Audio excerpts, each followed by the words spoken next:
లేదు. ఇట్లాంటి వార్తల్ని స్ప్రెడ్ చేయడం వల్ల వచ్చే భక్తుల సంఖ్య తగ్గుతుంది. వరహాస్వామి కూడా వచ్చారు సార్. No restrictions. తిరుపతికి వచ్చేదానికి రెస్ట్రిక్షన్స్ ఎందుకు పెడతారు?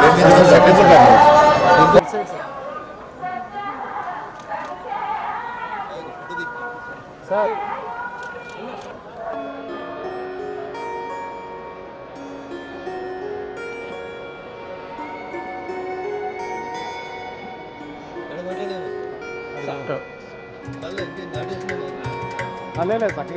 మైక్ డిస్టర్బెన్స్ వస్తాయి సార్, అందుకని సార్.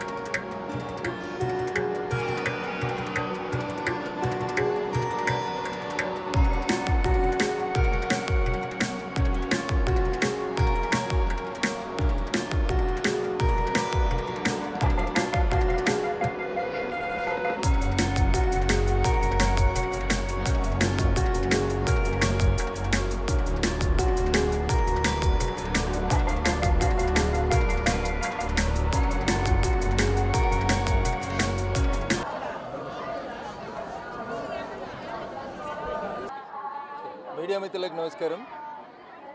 అధికారం కోల్పోయిన తర్వాత భూమి మీదకి వచ్చిన తర్వాత కూడా కొంతమందికి జ్ఞానోదయం కలిగిస్తలేడు.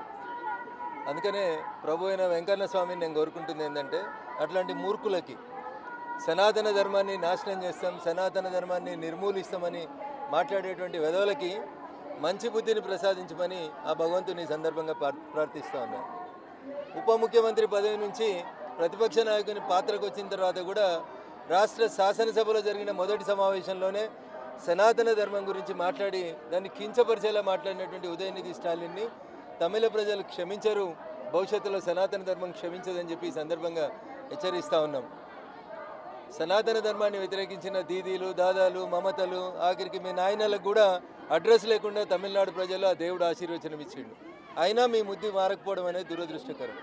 నాటి బాబర్ నుంచి మొదలుకుంటే, మొఘలుల నుంచి మొదలుకుంటే అనేక మంది విదేశీ కుట్రలు చేసి విదేశీ డబ్బులతోటి నా దేవుడు గొప్ప, నా దేవుడు గొప్ప అనేటువంటి మీ నీచ సంస్కృతికి భిన్నంగా సర్వే జన సుఖినో భవంతు అని చెప్పి అందరం బాగుండాలని కోరుకునేటువంటి నా సనాతన ధర్మాన్ని, నా ధర్మాన్ని నాశనం చేస్తానని విర్రవిగితే తప్పకుండా మీరే నాశనం అవుతారు, మీకే అది తగులుతుందని చెప్పి ఈ సందర్భంగా వారిని హెచ్చరిస్తూ, ఇప్పటికైనా మీ నాన్న కనీసం ఎమ్మెల్యే గెలవలేకపోయిందంటే నీలాంటి వ్యక్తులు మాట్లాడినటువంటి తప్పుడు మాటల వల్లనే అది జరిగిందని అర్థం చేసుకొని కనీసం ప్రతిపక్ష నాయకుడిగానైనా ఉదయనిధి స్టాలిన్ నోరు ఒళ్ళు రెండు దగ్గర పెట్టుకొని మాట్లాడుకోవాలి తప్ప ఇంకొకటి కాదు.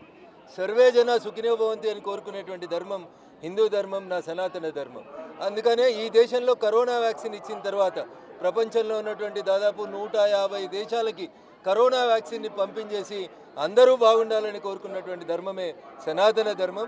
కాబట్టి నీలాంటి మూర్ఖులు ఎవరో ఒకరిద్దరు మాట్లాడినంత మాత్రాన వేలాది సంవత్సరాలుగా పాటిస్తున్నటువంటి సనాతన ధర్మం ప్రపంచానికి మార్గదర్శనం చేస్తే తప్ప దీన్ని నిర్మూలించడం అనేది మర్చిపోవాలని ఉదయనిధి స్టాలిన్కి ఈ సందర్భంగా హెచ్చరిస్తూ, లేకపోతే తమిళనాడు ప్రజలు నిన్ను మర్చిపోయేటువంటి రోజు వస్తుందని చెప్పి కూడా ఈ సందర్భంగా ఉదయనిధి స్టాలిన్కి ఈ సందర్భంగా హెచ్చరిస్తా ఉన్నారు.